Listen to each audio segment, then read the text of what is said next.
Welcome to Bases 24, Part 4, with the Grid Keeper, giving some of the most compelling stories and background data ever spoken about James Casbolt, confirming many of his stories and connections with MI5.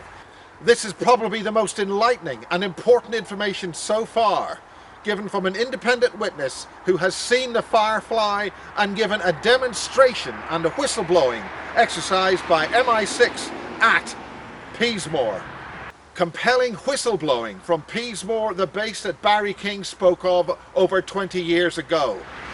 Here we have Bases 24, Part 4, with the Grid Keeper.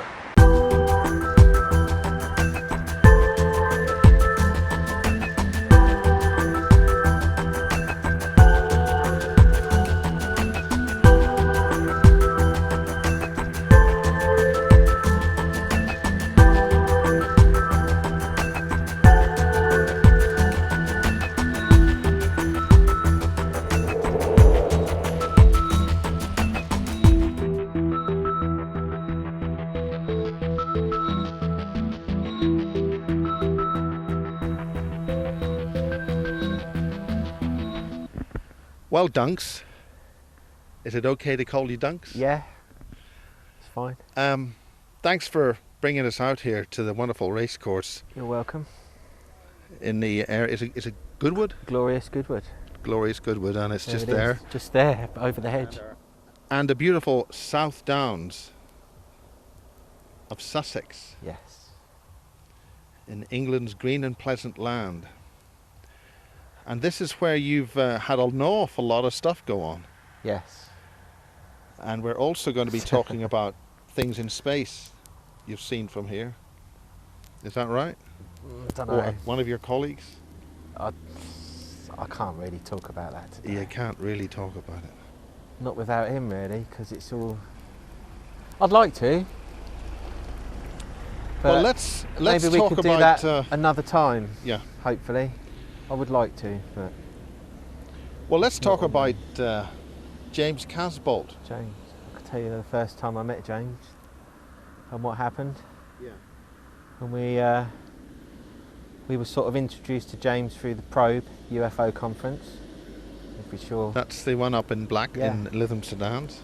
And we decided to, well, my friend got in contact with him, and we decided just to drive down to St Ives and meet the chap. So we jumped in the car, three of us went down there. The three of you being? My friend over there, and one of our other friends who lives in Glastonbury now, but he doesn't have much to do with anything anymore. Is that anything to do with Matt? Matt? Matt Todd? No. Okay.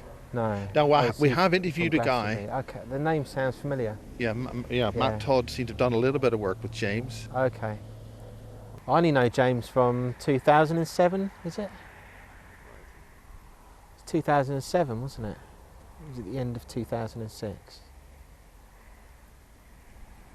Can't remember. Could have been the end of 2006, Yeah. early 2007. And we've gone down to St Ives. Which is in Cornwall. In Cornwall. Got there about 6, 7 in the morning. Sat in the local pub waiting for James to turn up, and he said he was on the beach, so I've walked down there on my own into the little bay where the boats are, walked out onto the sand, walked up to James, shook his hand. As soon as I shook his hand, I heard this noise in the sky, and a military, presume it was Navy, seeking helicopter came over the cliff, 40 foot off the sea, came over onto the sand, hovered about 10 foot off the ground, the side door opened. I was still standing there with James shaking his hand, and we've both looked at this thing, and I'm like, what the bleep is going on? And he grabbed me and threw me on the floor, and he screamed at me, and he went, "Blue beam," threw me on the floor. And there was at least two guys, all in black, standing with the door open, and one of them had this weird device, and a blue flash came out the front of it, and I remember seeing that. Obviously it didn't hit us because he'd thrown me onto the floor, but there was, because it's a holiday makers town, there was quite a few families already walking along the seafront, and the beam hit a crowd of people behind us. And there was a chap walking with his wife and children, and a bloke in a car, only 10, 20 miles an hour, and he sort of swerved and nearly ran them over. And they sort of started fighting. The bloke in the... Do you remember? Yeah? The bloke in the car was screaming at the people in the road, and these two chaps had a bit of a barney. And did he injure anybody? It hurt anybody? I don't think... It wasn't a fight. It was more of a scuffle, and it sort of faded away, and they sort of came to their senses. But it was just, blue beam, and that happened. So now, what is blue beam? Because some people think, some people say it's like projection of big stuff in the sky, or it's a mind, direct to mind thing where you think you're being abducted. All of the above. But all I know is there was a blue flash. Could have been anything. I don't know what it was. But we saw the result of it happening behind us. Whether that was a coincidence that the bloke in the car was just looking at the helicopter and nearly swerved into these people, I'll never know. But it all seemed to happen at the same time. It seems to be a remarkable coincidence that the first time that you meet James Casbolt, there's a helicopter hanging there, and a couple of men in black with a weapons system. Yeah, I'd never had experience with that I could remember from before that time of having any experience with the helicopters or anything. But it kick-started a lot. Now, what brought you to meet James? What brought you guys down there, all three of you? Just interested in his story, really, which then led to Peasmore. And you got the story from where? Where have you seen that story? I think it was someone giving out audio discs at Probe, and we listened to one of them. Well, why don't we go and meet this chap, find out what's going on? Just intrigued, really, and that then led to him talking to us about Barry King, and saying that Barry produced the newsletters called The Voice. Yeah. So I actually helped photocopy those at Sky News. Oh, wow. Doing overnights at Sky News. Well, I ended up with a copy of nearly all of them. You probably need to send a check into Sky Television to pay for the photocopier paper. Oh, wow. Well, I read through a lot of them and discovered this place called Peasmore, and I'd worked at Harwell Laboratories before in the past. Now that's a big thing. But not... What did you do at Harwell Laboratories? It wasn't working for them. I was contracted to install a lot of furniture into the offices. I used to do a lot of that years ago. I was furniture installation. When you mean years ago, how many years? 97 onwards. Sort of stopped. I was doing it on and off for years. I did a bit last year as well. And what's it like in the Harwell labs? I don't know. I didn't see the labs. I've been in labs. I've been in a lot of pharmaceutical labs around the country, fitting out their actual laboratories. So what you mean by fitting out the woodwork and the structures for where they do the experiments? Or? Yeah, it's all made out of Trespa. There's no real wood. The wooden cabinets, but all the tops, and just like a science laboratory at school, really, but more elaborate. And that was it. I never saw anything past that, really. But when I was at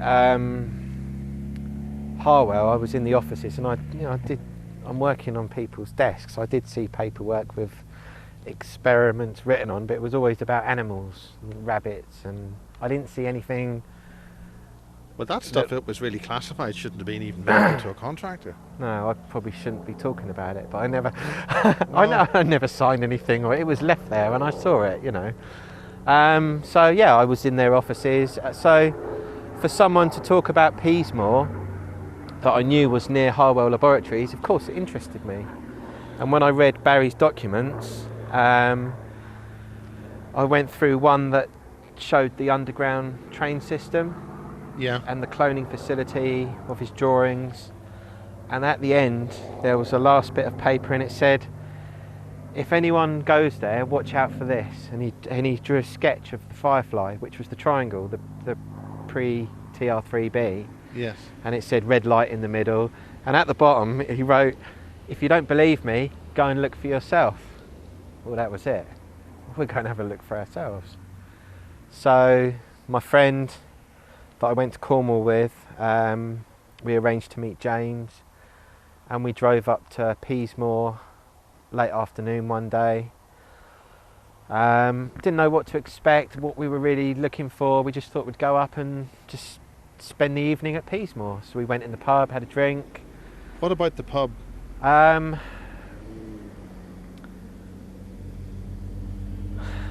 come back to the pub in a bit, because something did happen in the pub. The pub, yeah. But when we were first sitting in the pub just having a drink, that was when the second time I experienced helicopters coming over. And I know they do a lot of training around there anyway, but they were pretty close to the pub, and we went for a walk in the woods. They came out right over the woods and up the road, going around us. And we were like, well, let's see if we can find a hill to go and stand and see if we can spot any UFOs, like you do. So we went up on the hill, and the farmer's assistant came up to us in a Land Rover, said we shouldn't be here. So we went back to the pub. Which part were you at that they said you shouldn't be here? We were right near the farm, the main farm at Peasmore. I can't remember exactly where it is. So it was merely a civilian person? It wasn't? We think so. Yeah, James said he had weird eyes and everything, but I don't... What kind of weird eyes? I don't know. I can't remember what he was on about, really. I think he was probably a bit boss-eyed or something. Yeah. But that would be interesting. You know, we were on private land. You know, it was a farm. It's not a public... There wasn't a public right of way, and we did go up a track we probably weren't supposed to go up. So we went back to the pub, but we bumped into the farmer. The farmer was in there very drunk. So we just came out of it, and we said, yeah, we've heard rumours that there's an underground base under this area. Do you own the land? And he said, no, I'm just the farmer, and I've been here for 15, 20 years or something. And he did say to me, well, it's funny you should say that, because over the years, dips have appeared in some of the fields, and there's no explanation as to why. That's interesting. Yeah. And he said, well, and he was very drunk, but he said, oh, maybe there is something there. But a lot of the locals, we spoke to a few of them in the pub, and we've heard about this, but we don't know. Now, and we found that very interesting. Have they heard it from the basis thing? This is what I'm saying. I'm very conscious that because I've recorded this. It could have been, because that was a while ago. It was very limited release. Yeah. And this is before there was too much internet for most people. Yeah, really. Maybe it was. I don't know. I'm just very conscious that I could be feeding a story on my own stuff. Yeah. And self-perpetuating a myth, which is, of course, just all hocus pocus from Barry King in 1983. Well, you know, then the farmer said about these dips, so we told him, you know, we've just come to investigate. Oh. Yeah, so, you know, we were just interested, and we said to the farmer, can we go up on the hill? He said, I'll make a phone call and make sure you're allowed up there. The bloke won't hassle you. So we've driven up the hill near an old copse. We were in a white transit van, and we've got a video camera out, binoculars, whatever, and you know, we're looking up the sky every time an aeroplane come over. We're a UFO, no aeroplane, and we must have been up there for about an hour. And we were like, well, you know, it's midnight or getting close to 1 o'clock in the morning, let's go. As soon as we said that, lo and behold, 3 white lights came slowly over the top of us with a red light in the middle, and it stopped dead. Well, we were quite excited, weren't we? Screaming and shouting. I've pulled out my video camera, just a Sony DV cam, and I had it on manual focus. I always have it on automatic. I must have knocked the button. So I'm trying to film this thing, and you could just about make out there was a triangle there with a red blob in the middle. 3 blobs for white lights, because I couldn't work out why it wasn't focusing. The next thing you know, it's just gone. So it just went, didn't it? I don't know. But before it turned up, because we just looked at the time, we're about to go, then we saw it. We've all got back in the van. You know, I'm holding up the picture that Barry sketched, which we'd taken with us, holding it up to the camera, just filmed it. And I said, I don't think it was you noticed the time, didn't you? Yeah. We'd lost an hour. As far as we knew, this moment happened for 3 or 4 minutes. We got back in the van, it was an hour later. Any marks on your bodies? Any? Didn't even think to... Did you think that the farmer made more than one phone call? Slow walking. I don't remember any of that. Don't remember. This is all I remember. And then we've gone home. You know, but 2 weeks later, I was telling a friend of mine about this, and he knows nothing about any of this stuff, and he said he'd drive me up there. And that's funny because I actually went for a drink with him on Friday, and I said to him, do you remember what happened in 2007? And in the pub? And he said yeah, and he recalled it very well. And what happened was we went back, we looked around, no helicopters, nothing, it was all a bit boring. Well, let's go and have a drink in the pub. We've sat in the pub, did a time check. Now, is this still the Peasmore pub? This is the Peasmore pub. Did a time check, 9 o'clock, yeah, 9 o'clock. It was a football night, England playing someone else. There must have been about 40 people in the pub, all having meals, eating dinner. It's quite early evening. No, sorry, it was 9 o'clock. We got there early evening. 9 o'clock, there were still people eating. All the lights went off. I mean, like, complete power cut. I remember everything going black, completely. The lights come back on, and this is in over the space of a second. Not milliseconds or a fraction, it was a good second. So yeah, the space of a second. The clock's on the wall next to us. I've looked at the clock, it said 10 o'clock. So that means you lost 2 hours. Well, it was 9 o'clock when it happened. But you lost with the TR, with the... Oh yeah, another hour. So I'm looking at the clock, I'm looking at my mate, and I'm trying to think. I'm drinking Coca-Cola. You know, I've not even had a beer. So I said to him, "Show me your phone." And we literally checked our phones, and it's weird because when it happened before, we checked the time. It's like just after you've checked the time, you know. So he showed me his phone. It said 9 o'clock. I looked at the wall. It says 10 o'clock. I've turned my phone over. My phone says 9 o'clock. Said to the person behind the bar, "What's the time?" 10 o'clock. Yet we checked our phones to the clock on the wall. All 9 o'clock. Second later. And had everybody left? No, everyone was exactly the same. Exactly the same. Everyone in the pub. So were the same people sitting in the same place? Same people in the same places. Yeah. Yeah. And the clock is a clockwork clock? Or Clockwork clock, yeah. White dial clock, standard. Didn't know what to say, didn't know what to think. But of course, it's all we talked about for the 2.5 hour drive on the way home.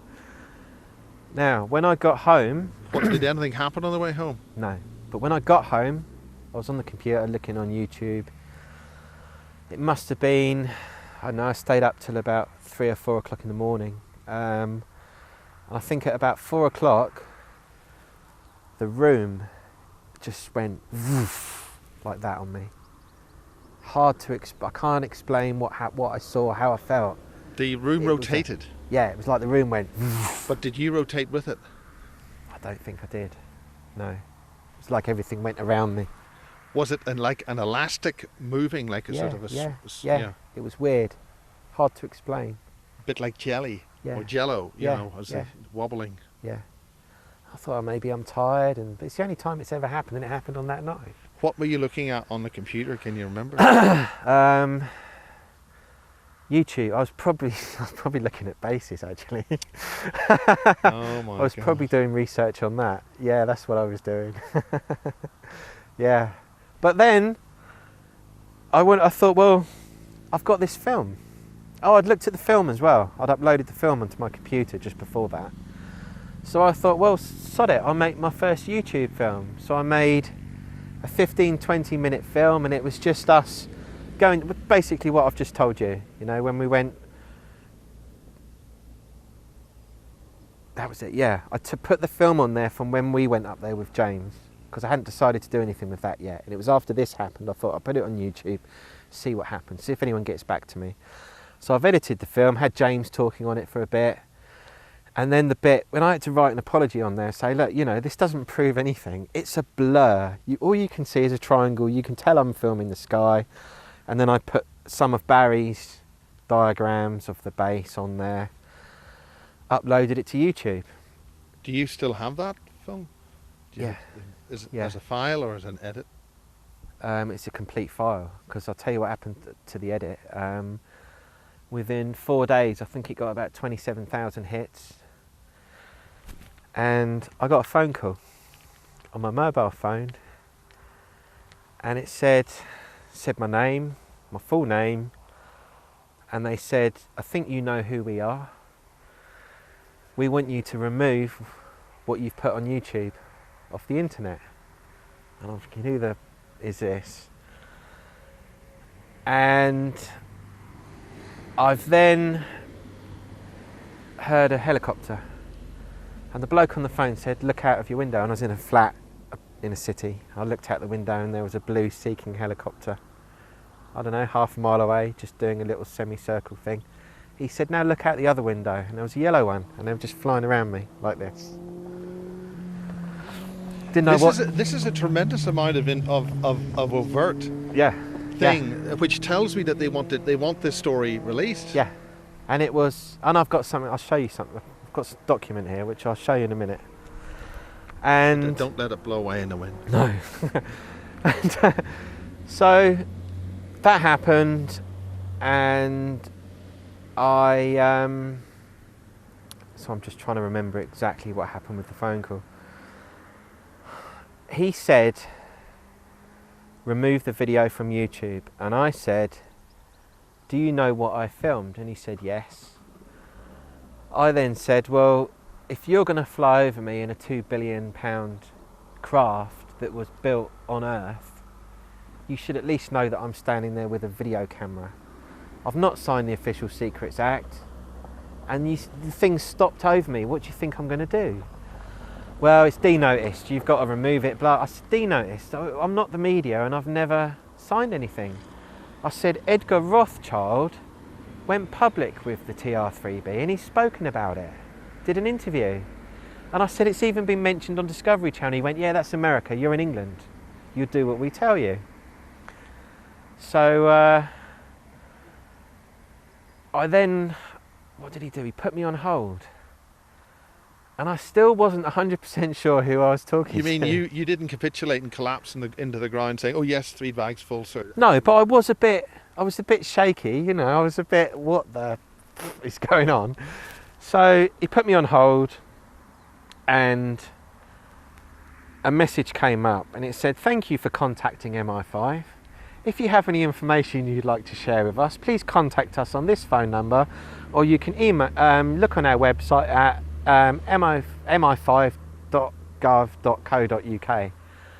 And I just launched the phone across the room and it hit the wall and blah blah blah. And that was basically it. There was more to the conversation, and there was a lot more to the conversation. Obviously, I'm not saying it word for word, but I have a recording. I recorded most of the conversations I've ever had with MI5. Now you're going to ask me, where are they? They're in Ireland. But they're on a hard drive, I've got them. So I removed the video. I didn't know what else to do, I removed it. But then things started happening. I got more involved in looking for UFOs, presenting information on the moon through my other source. That's the man with the telescope. Yeah, and then we got involved, which is so got John Lear so interested. And we then unwittingly filmed a lot of the craft linked to the secret space program, the Star Wars project, and a lot of other things. Now explain how you unwittingly film secret craft with the secret space program. We didn't know what they were, so we put them on YouTube to try and find out. Huh? Where did you do this filming? I can't, Miles. Without him being here, talking about it without him could shut him down. He might not ever say it, you know. And I'd like him to one day come forward. I'm having a bit of fun here, but and properly talk about it with you, if that was possible. I then got this. You're quite more than welcome to read that. And, I won't show you the address, but it came in this envelope, a small handwritten envelope, briefly shown to you, and it was written on a construction worksheet, business unknown, but it's a corner just torn off, and it says, Duncan, can you ring Ron Clark, contact telephone number, and any of you can Google this telephone number, 0207 060 6063. Hope all is well, all the best, signed Ron Clark. now, what's the significance of what Written underneath the phone number with a line under it in capital letters is the word good firm. That's a password. It's a password for ringing MI5, and that's MI5's phone number. This letter was delivered to my mother's house. I didn't know who it was, so I rang the number on a Sunday and it went through to a mobile phone.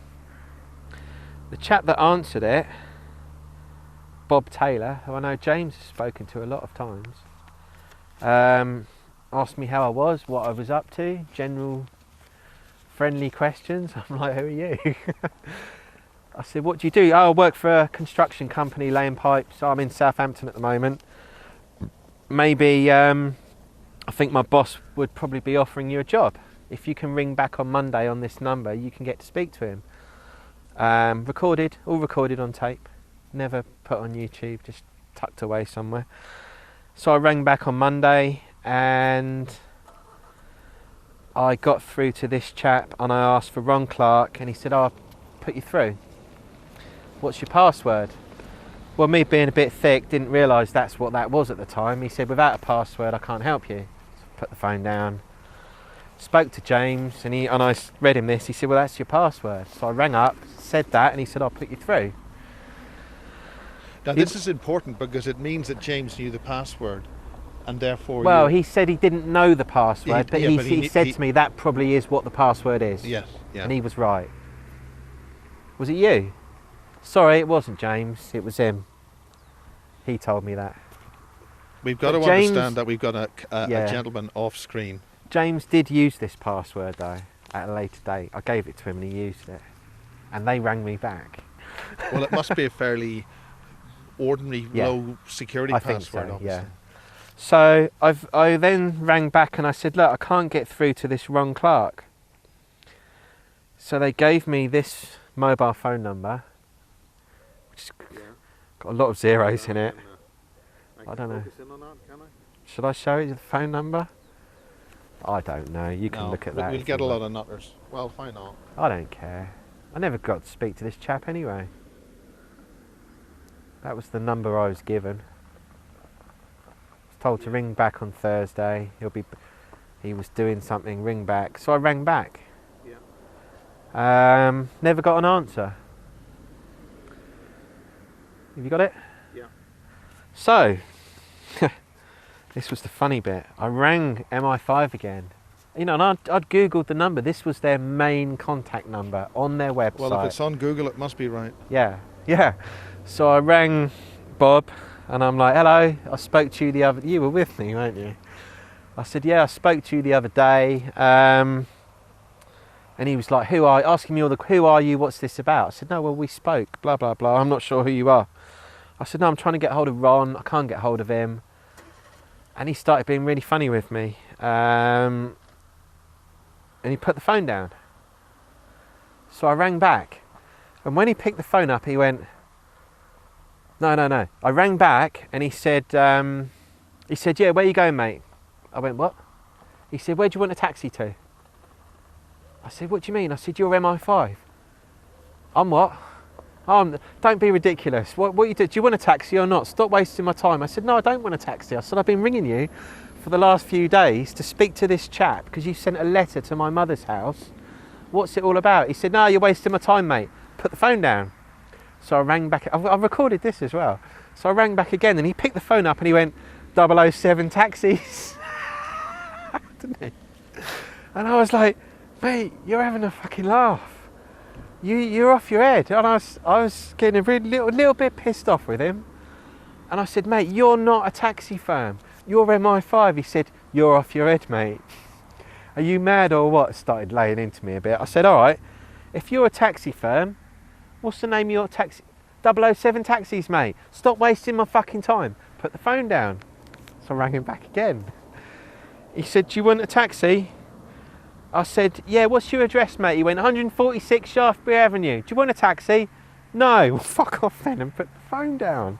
And I left it at that. A week later, I drove up to London to look for 146 Shaftesbury Avenue, and it doesn't even go up that far. It goes up to about 138 or something like that.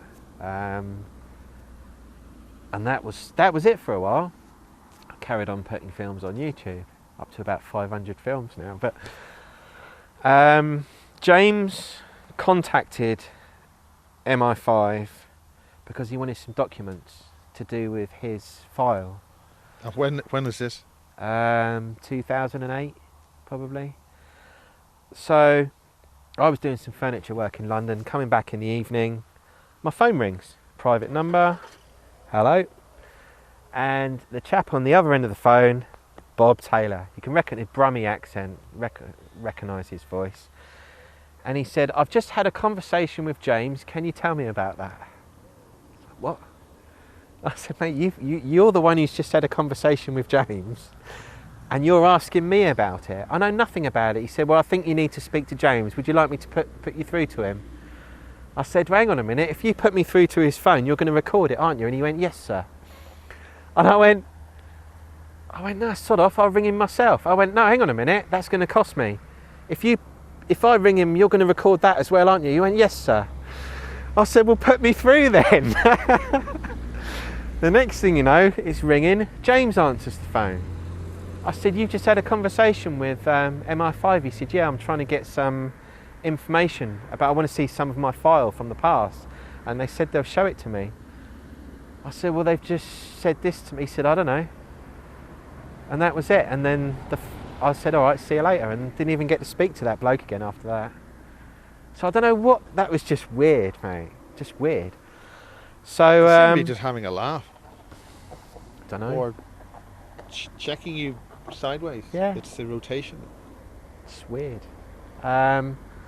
So there was another incident, which isn't my place to say what happened, but it was quite a horrific thing that happened, and it involved the police and to do with kidnapping, and it all stunk of an MK Ultra setup that someone was sort of mind controlled to do something really nasty that was connected to us, and someone was taken. So I rang up MI5, and when it happened, the first thing I saw in my head was all this involvement from their side. So I rang MI5 and I said, you've got to stop this now, sort it out. I know this has happened. It's not normal for this to happen the way it's happened. Didn't really get anywhere. So I phoned James. I said, James, you've got to ring them up. We've got to get this person back and stop this. Was this a man or woman? Can we talk about that? A woman. A woman was taken. Not very nasty business. And I said to James, use the password. James rings up MI5, Bob Taylor. Said, hello James, what can I do for you? He said, I need to speak to someone about this incident that's just happened. Password, good firm. He gets put through to some scientist chap, and no, sorry. He gets put through to someone else. James then says exactly what I told to tell him about. We know don't say we think you did this, tell him we know you did this. The agent or whatever on the other end of the phone went, oh, you must have been talking to Dr. Borden, and came back with a name. Within 3 or 4 hours, it was all sorted. The woman was put under semi-police protection, the bloke was taken in, but released the next day or the day after, put back on the streets. I know that because I saw him. He drove up to me and my friend in the street and just pulled up in his convertible, looked at us and went, all right, is there a problem? Everything all right? And we just had to stand there and grit our teeth and go, yeah, everything's fine, mate. Knowing what he'd just done. Is So that was just... is that something you want to talk about? It's not for me to say, but someone may talk about that to you in the future. So, you know, my experience after that, I didn't see James too much.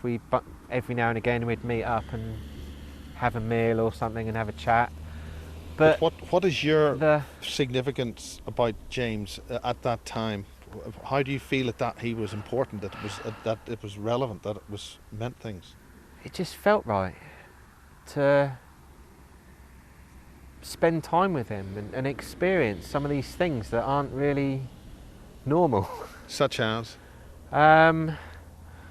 Just going out looking for UFOs and things like that, really.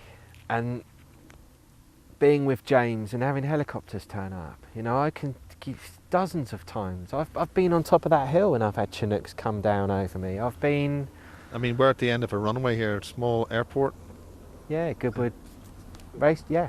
And the military do training over here anyway, but I'm talking we've met up and you'll get a Chinook turn up within 5 minutes and it'll just hover 100 yards away from you and you'll get flashing lights come off it and all sorts. But that's an expensive piece of hardware to have flying around, just sort of giving a few things. Well, there's an SAS base 8 miles away from here. Oh, there's the SAS here. So they're not... It doesn't take them long to get here, and you've got Portsmouth Navy Base 16 miles from here. And I've been... You know, I did a bit of painting and decorating in 2009, literally over that hill down the other side on a housing estate. This is where the military police headquarters used to be. And MI6 used to bring helicopters in and all sorts into this walled bit. And it had been shut down and I was up next to it. I was painting a chimney stack or something I put on this scaffolding. And I'd probably just put another film on the internet. And there was a Navy Lynx helicopter with the big Marconi radar ball on the front of it. Grey one, came straight, could see it coming from Portsmouth, straight up to where I was. Went past the old police headquarters, hovered over the road, eye level with me. I'm standing there with a paintbrush on a bit of scaffolding and this thing's edging towards me from, see where that tree is? It's about there. We're talking something like the side door opens, there's two guys. Meters. There's two guys all in black and they're looking at me. So I'm waving my paintbrush going, what? And they start get right up to the house and they start edging around me like this. Now you've got Goodwood Airfield down there and depending on the wind direction they take off. Sometimes over the estate I was at. And my video camera's down on the ground and I'm kicking myself that I've not got this thing up on the chimney. The pilot has edged around into the flight path. Plane's taken off. Swerved backwards, nearly hit the plane. So, and then after that they flew off. Now that's just one experience. Another experience, you know Amesbury. Yeah. Coming down the road, going to Stonehenge. Boscombe Down on the left. Yeah, it's a training area. But how often do you drive up to go on a mission to Stonehenge? You pull up to the roundabout, an Apache helicopter comes over from Boscombe Down and drops down over the top of your car about 10 foot, you know, and then trails you to Stonehenge into the car park. You then go into Stonehenge, two Chinooks come around. The squirrel yellow and blue training helicopters that seem to appear at strange moments. Number 45, for instance, which you'll see in a lot of my films, comes up around us. Yeah, could have been training. But we've then done something at Stonehenge. Two jets come over and they do the shock blast over the vortex to try and stop what you've just done.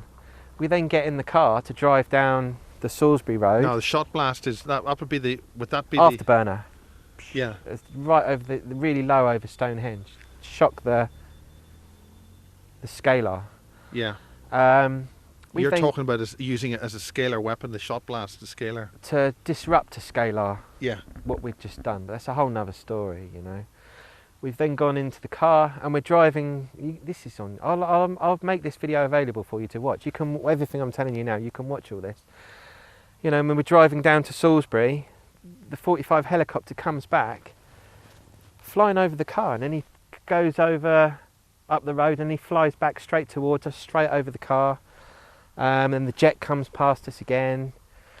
We've then gone around, past the roundabout going south, you know, the half a mile from Stonehenge, and there's a lay-by.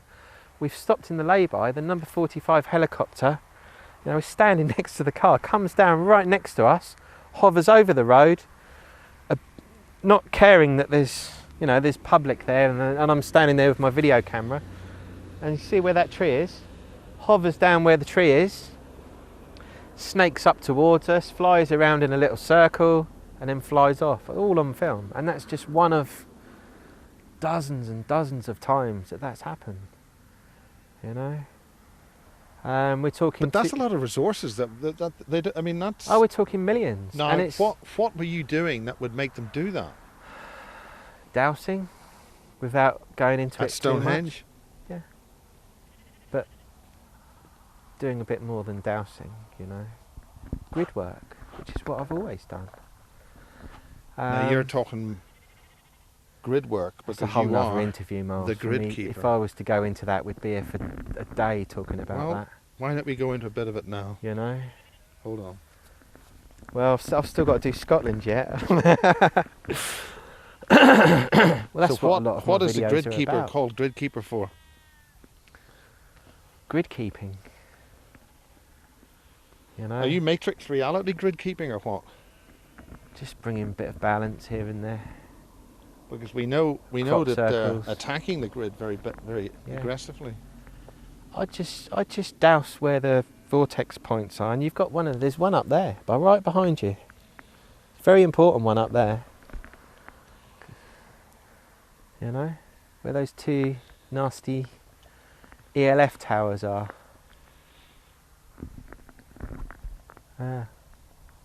Which they're obviously dotted along the South Downs quite a lot. We do have a nice little weather formation behind it as well. Yeah. And what's just over there, just for the sake of this picture? That's called the trundle. If you take dowsing rods up there, you walk around a chalk track, and you'll douse a 32 pointed star around the top. I don't know what that means. It's just there. I've done it. You know, the first time second day I ever used dowsing rods, I did that.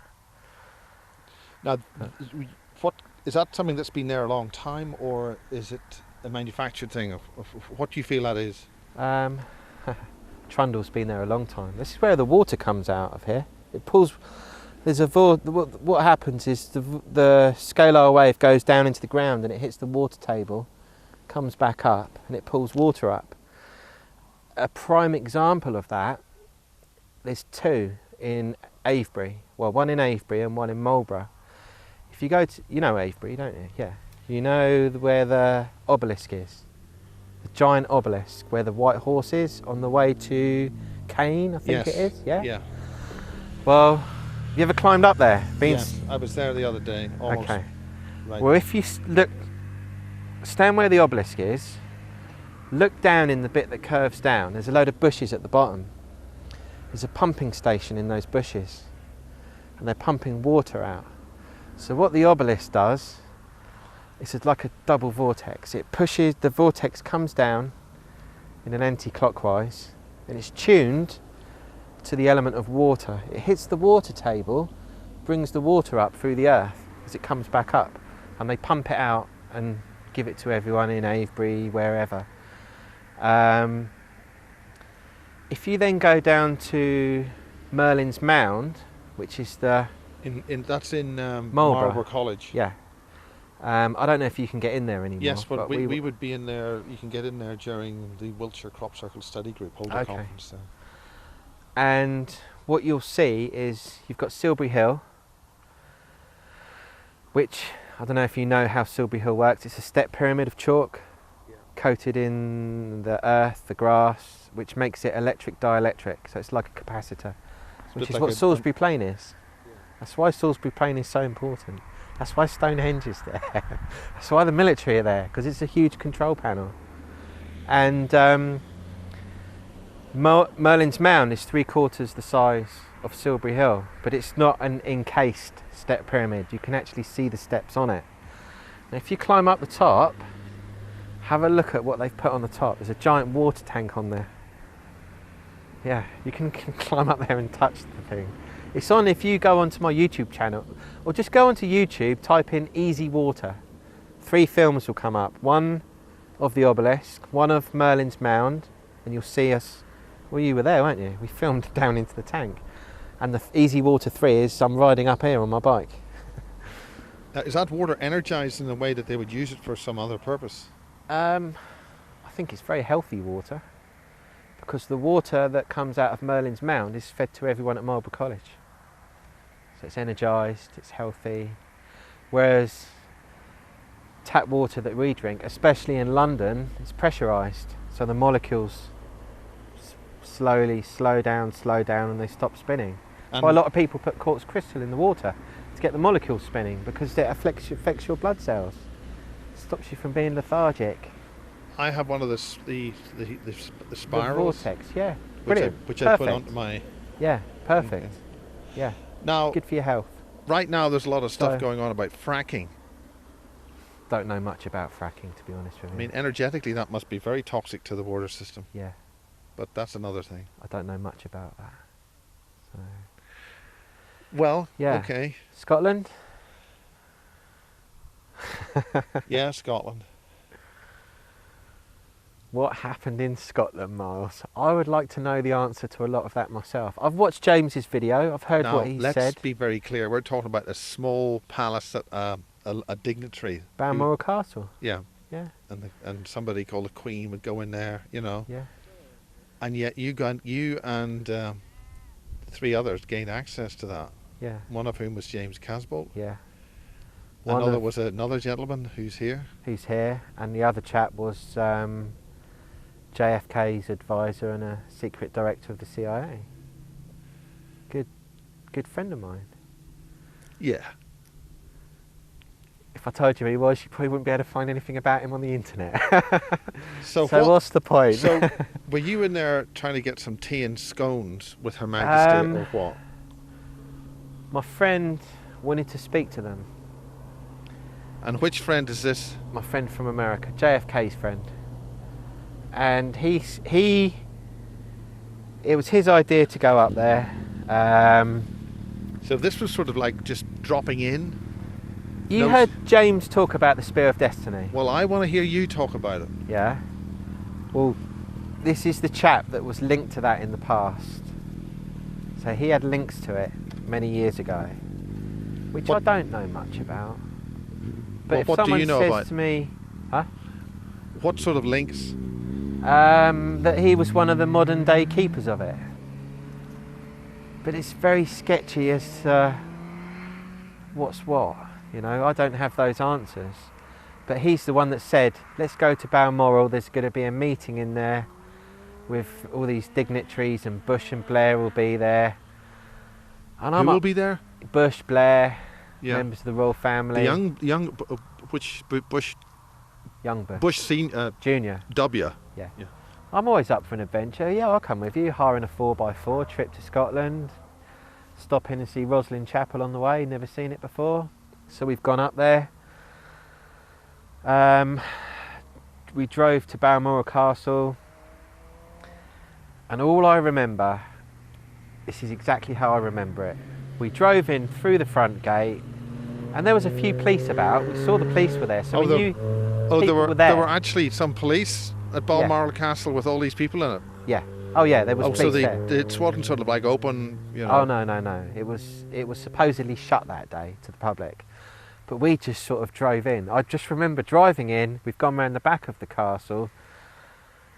I can remember seeing someone walking their dog. My friend saying that he needs to go in and speak to these people. The next thing you know, I remember being told to leave. No, you know? This is a big surprise for me. Yeah. That you'd be told to leave. Were you told to leave politely or impolitely or? Well, you shouldn't be here. You need to leave. That was by the police.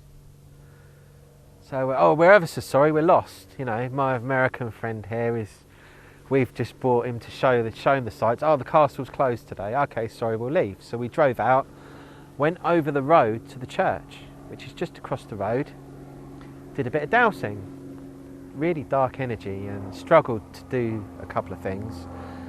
And after about half an hour, it was a Range Rover, wasn't it? Big Range Rover comes flying in, stopped. James looked at it and he went, well, they look like MI6. They were big guys. Now, why would they look like MI6 as opposed to MI5? Don't know. Did they feed the guys at MI6 an extra beef burger a week or what? Don't know. They were big guys. All I know. And the point about this is that this is once again giving some credence. That's just speculation who they were, isn't it? I don't know who they were, but they were in a big Range Rover, kitted out, and they just stopped and stared at us, and we're like, what do we do? Well, we'll all get in. And matey was driving, wasn't he? American guy. Yeah, don't ever try and get away from these guys when you've got someone that usually drives on the right hand side of the road, driving your 4x4 for 10 miles. Yeah, I had a couple of scary moments, but they were right up behind us for a good 10 miles. I don't know if it was a chase. Was it a chase? Possibly. Now, James was saying that you actually performed a ceremony. I'll get to that in a minute. We've then gone to this hotel and we've sort of lost them. Gone into the hotel and we're sitting there saying, well, we've come all the way to Scotland.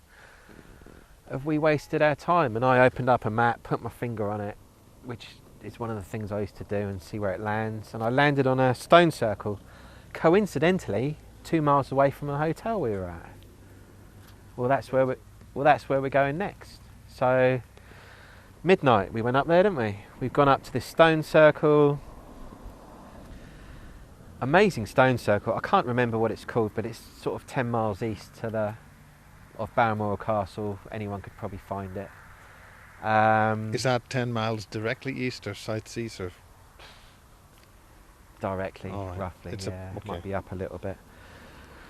We've gone into the stone circle and I'm taking photos, and there's white balls coming out of the ground, flying up in the air on the camera. Well, they look like they've got tails behind them going upwards. Now, are those actually tails or are these streaks on the exposed image? Don't know.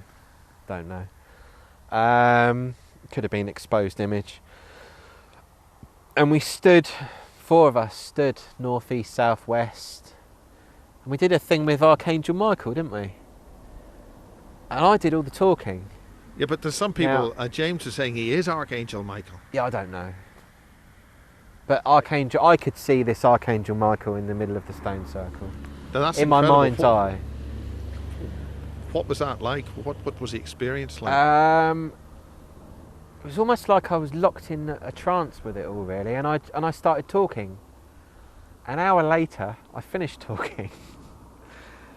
I don't know what I really talked about. I filmed it. It's all on film. I've not even ever watched the film back. Just didn't feel the need to.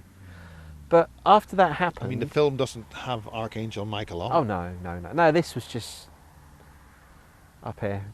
So, after that, we saw a glow. Do you remember the sky was glowing in the direction of... It was almost like when you look in the distance and you see a city and the sky glows up. That's what was above Balmoral Castle. There was a glow in the sky. And then a big helicopter came past in the distance, and there was funny lights moving about. UFOs, didn't know what they were. And as far as I'm concerned, we went back to the hotel and all went to sleep.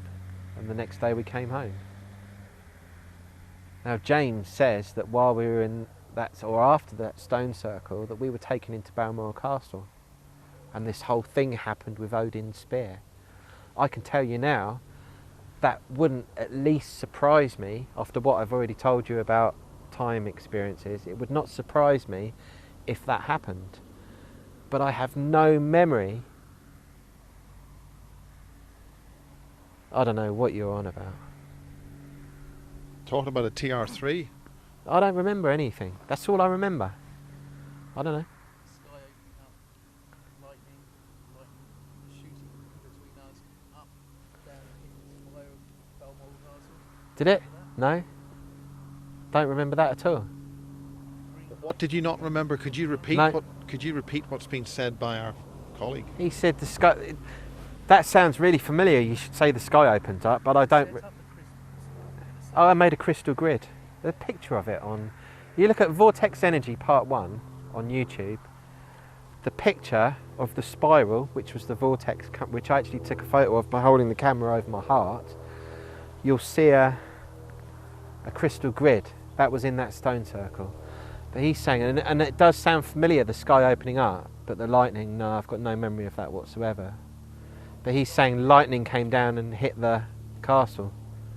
Black cloud rolling all over us. Vague, very vague. I don't. Black clouds rolling all over you. Yeah. The cloud opened up right Yeah. up above us. Yeah. And made just an opening right up above us in a circle where we could see all the stars coming through. That sounds familiar.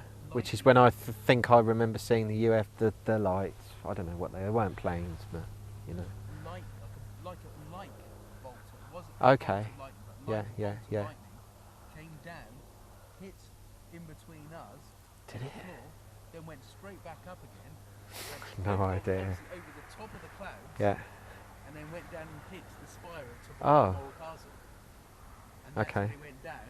Well, And then when we saw the newspapers the next day or a couple of days later, yeah. the Queen had a black eye. Oh yeah, she had the black eye. I've still got the newspaper cutting for that somewhere. She Where had a did the black eye? What's the significance of that? Don't know. No idea. Don't know. But yeah, it's all red and her eye was really bloodshot, wasn't it? But then, you know, I watched James's interview and he said we're in the castle and Odin Spear's there. And I'm thinking, what? It wouldn't surprise me if we were in there, but I have no memory Now, of it. forgive my memory of ignorance. that The Spear of whatsoever. Destiny and Odin's Spear. What's the two different? I don't know. I've got no idea. Are they one and the same thing, or are they two different things? I don't know. You know, maybe I do know, but I can't remember. I have no memory of it whatsoever. But clearly, it seems that the American guys seem to be bringing you guys into something Yeah. which is maybe already arranged. I mean, Yeah. you weren't thrown out and arrested in machine guns. Oh You were no, just not told. at all. Never. That's never happened. I was saying to you earlier, I walked into the police station, sat down with them for 3 hours and brought up all the secret space program, films, photographs, everything, and they just kept looking at me going, it's classified. It's Now, classified. when did you walk into the police station? Why did you do that? As we're closing part one now. Because I just got fed up with all the helicopters flying around me, and no one, who do you talk to? But who do you talk to about it? You can't ring up MI5 and go, why are you, or go down to the Navy base and go, why are you flying all these helicopters, spending millions of pounds, flying along next to me? And I go to Glastonbury and sit on the tour, and you send out 30 helicopters in a day, which I'm sitting there filming. You know, why would you do that? When it's obvious, you know when they're training and when they're not training. You know. How do you tell that as we close? Where you are, what you're doing, the situation you're in, what you've just done, what you're about to do, you know? Especially if they're flying over the roof of your car for 2 or 3 miles. You know, they turn when you turn, they fly over you and they turn over your head. Just, yeah, incredible really. No, I'm not saying I don't like them. I've always been interested in Navy and military vehicles and aircraft, but it's just not having an understanding of it. So I went to the police station and I said to them, you know, I said to the woman, I'm pretty pissed off that I don't know why you do this. Yeah, you could say, oh, it's because you put these space things on the internet, you show the moon. Yeah, but I'm just showing you something. I'm not giving you 100% proof that this is this, that's that, because I can't ever tell you that. And she just kept looking at me going, it's classified. Now for me that was enough. That made me happy that In other words, that it she wasn't. acknowledged that to me. She didn't turn around and go, you're completely mad, what are you talking about? She looked at me and went, that's classified. Great. But how would she know that's classified? Who was the person you were talking to? A chief superintendent or what? Or No, they wouldn't speak to us. This was was this an arranged this was meeting? yeah, so yeah, she- this was arranged. Okay. Yeah. Okay. Well, Yeah, this was arranged. that's the end of part one, which we'll mix with the existing video we've shot with your other colleague Yeah. who knows James. Yeah. And But the other thing about we're just going to do a tape change. Oh, okay. Would you rather tape? I was Can you going to say? say about the why I would have been at Balmoral Castle and not someone else. Well, we'll do that in part 2. I ain't got much more to say, but I'll say that.